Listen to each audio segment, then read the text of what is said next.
waa maxay saamaynta ay ku leedahay ilmahaaga bullyingka waa maxay saamaynta ay ku leedahay cunugaaga shucuur aan wanaagsaneyn dareemaya kow wuxuu dareemayaa lonely kalinimo isolation marka lagu sameeyo kalinimo dareemayaa ilaa uu naco iskoolka wuxuu dareemayaa xanaaq iyo caraf fara badan guriga markaa joogto hal hadal markaa tiraahdo kaleeto wuu iskaga kaasoo duufaya ama qof aan waxba wax weyn ka samaynin wax weyn aan dhihin oo kaleeto wuu ka xanaaqaya caro inuu dareemo wuxuu dareemayaa cabsi fara badan daciifnimo dhaawacuu dareemayaa qalbiga ah caro fara badan xanaaq gudaha ah inuusan qiimo lahayn asaga ceeb fara badan uu dareemayaa wuxuu dareemayaa rajabaal weyn uu dareemayaa waxaasoo idil cunuga markuu dareemayo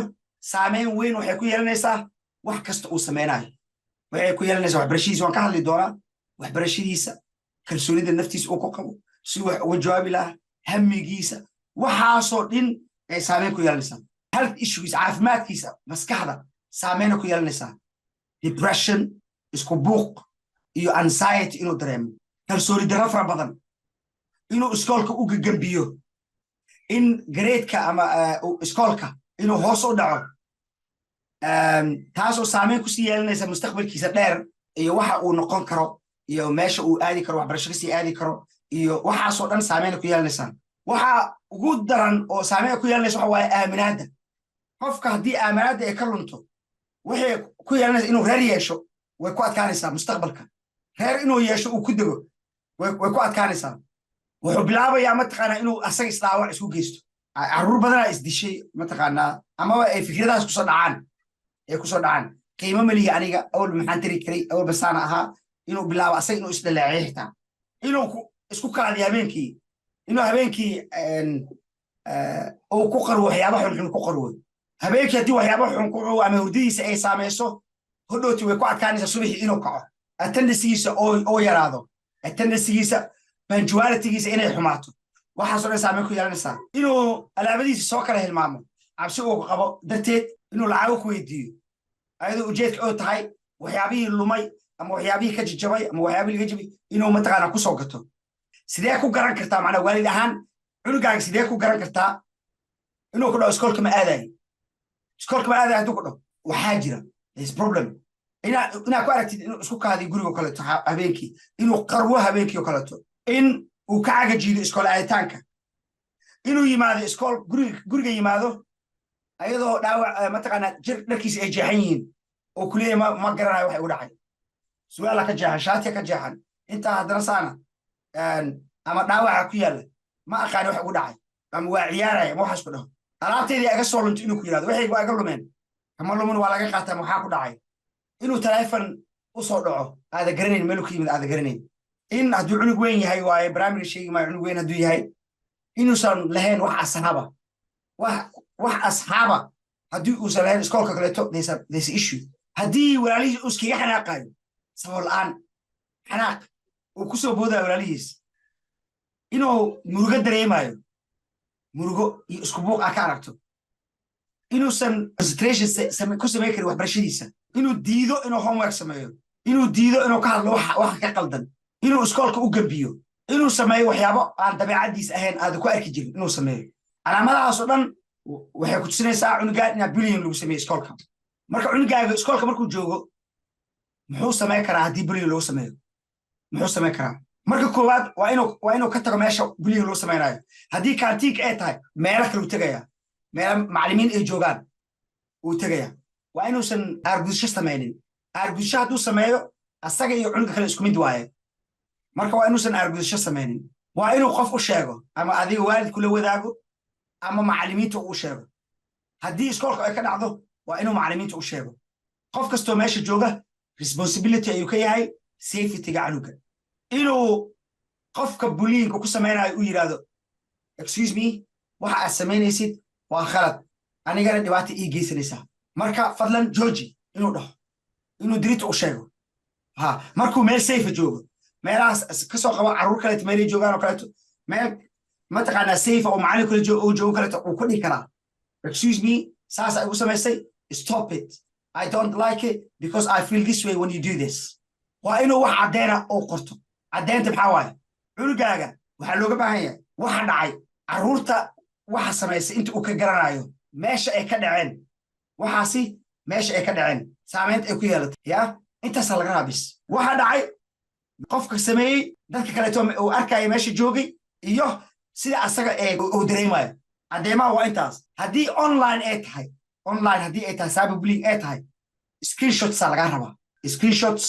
aa lagaa rabaa taas evidencegaa ku taa adiga intaasaa laga rabaa maxaa kaloo samayn kartaa cunugaaga waa inuu saaxiibo wanaagsan dhexda inuu ka galo saaxiibo wanaagsan oo mar kasta hodhowta dee wax dhacaan xitaa markhaati u noqon kara mar haddii cunuga saaxiibada uu ka baxo oo dad kaleeto uu galo hodhowta xitaa waxaa laga yaabaa inuu waayo qof markhaati u kaca in mataqaanaa asaga laga markhaati kaca macquula okay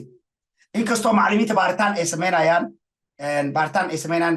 ayaga marka baaritaanka ay sameeyaan ayaga conclusion ay gaarayaan waxa dhacay laakiin waa inuu saaxiibo isku soo gadaamo khaladka ugu weyn aad samayn karto waa carruurtaada inaa eedeyso aad ku eedeyso waxaan khaladkooda ahayn cunugaaga haddii la caayo haddii wax laga xoogo haddii qaladkiisa maaha qaladka waxaa iskale qofka wax sameeya iskale iskoolka waa cunugaaga inuu barfaad gareeyo meel ammaan ah waxbarashadoo dhan waxaa ka horeeya cunugaaga meesha uu joogo inay safe tahay ammaan ay tahay safetyga ugu horeeya cunuga si xor ah oo fikradiis u cabiri karo ayadoon lagu qosqoslaynin su'aal kasta oo qaldan uu sheego iyo jawaab kasta oo qaldan uu sheego galaaska dhexdiisa waa valid sababtoo ah cunugaan qaldamin wax ma saxi karaba qaladka la samaynaayo waa qayb weyn oo ka mid ah waxbarashada sidaa darteed canugaaga waxaa u sheegaysaa marna inuusan naftiisa eedeenin adigana ha eedeenin qaladka waxaa iskale qofka wax geystay cunugaaga homework club waxaa jira football club waxaa jira cooking club waxaa jira gurubyadaasa ku daraysa meelaha oo kantiinko kaleeto meelaha laisku buligara karto meelahaas wuu ka joogaya waxaa laga yaabaa saaxiibo cusub iyo inuu samaysto meesha ka samaysto meeshaasna safe ku dareemaya marka bullyingka markii aad report aad samaynaysid inaad tiraahid cunugayga bullyinga lagu sameeyey ama af ahaan aa ku tira ama qoraal ahaan ku tiran wax ay kuu qabanayso oo ilaah abuurta male meel ka qaad ma laha markaa adiga report garaynaysid qaabkeed u report garaynaysaa markaa adiga report samaynaysid qaabkeed u report garaynaysaa ko cunugaaga waxaad siinaysaa diary siinaysaa waxaad leedahay qor waxa dhacay ama buug si ama wax si adiga wax uun sii wuxuu qorayaa waxa dhacay meeshay ka dhaceen cidda samaysay dad kaleeto arkayay asaga suu dareemayo tusaale ahaan Abdullahi kicked me I was in the canteen saas u hadlaya hadda ugu yaa saas u hadlaya I was in canteen kan joogay Abdullahi i haraatiyey waan sii jeeday aniga maana arkaynin mataqaanaa hebel iyo hebela meeshaas joogay markuu saas ugu dhiftay xanuun badanaan dareemay because mar horetana ugu sameeyey hadda ka horna maalin heblaayo ugu sameeyey saasoo kaleeto ugu sameeyey waxaan dareemayaa iskoolka inaan mataqaanaa iskoolka waa nacay sababtoo ah ma dareemayo ammaan ma dareemayo saas waaye ay uu isticmaalaya ma fahmaysa markaas cunugaaga qofna ma eedeenin wuxuu sheegay waxa dhacay meeshay ka dhacday ayaga iskoolka markaas waxaa looga baahan inay investigation sameeyaan baaritaanka ay sameynaan maxay samayn karaan iskoolka inta badan kaamirooyina ku dhegan kaamirooyinkay baari karaan waxay la hadlayaan ardayda kale la hadlayaan oo weydiinayaan oo waxay leeyihiin mataqaanaa ardayda marka la weydiinayo wax warqad yaraa la siinaya waxaa leeyahay qor waxa dhacay 3 qoraa la kala geenayaa cunug kasta warqada la siinaya qor waxa dhacay la leeyahay qof kasta wuu qorayaa markaasaa conclusion ay samaynayaan ayaga ma fahmaysa marka muhiimadda waa intaas cunugaaga inuu haysto marka adiga marka masee u report garayn kartaa cunugaagana wuu report garaynaya ogow cunugaagana macallin hebel maalintii hore marka waxaas ugu sameeyey macallin hebelaa u report gareeyey waa qoranta waxaas dhawa qortay adiga markaas waxaa leedahay cunugayga saanan ugu sameeyey waqtigan hebelaa ku sameeyey heblaaya joogtay maalintaas kaleetana hebelaa waxaas ku sameeyey macallin heblaaya mataqaanaa oo cunugayga u dacwooday waxba lagama qaban saasaa leedahay marka waxaa u baahanahay investigation in la sameeyo iyo mataqaanaa in mataqaanaa cunugayga la barfaargareeyo meel uu safe ku yahay waxbarashadiisa mataqaanaa ammaankiisa safe ka tahay oo baahanay finish intaas leeyahay warqadaha in la wadaagi doonaa aan waalidiin la qoray insha Allah magacyadii waxaan ka tiraya markaas in la wadaagaya insha Allah waan tusin doonaa marka waalidka saas oo marna kugulam in waalid kulama talinayo in uu meesha inta tago iskoolka tago oo af ahaan ku dacwoodo weligaa taas ha samayn ama taleefon aa wacdo oo aa war sheegto markaa taas samayso wixii aa sheegtay valid ma aha waa maxay sababta ayaga iskoolka wax kastoo dhac way u qoran tahay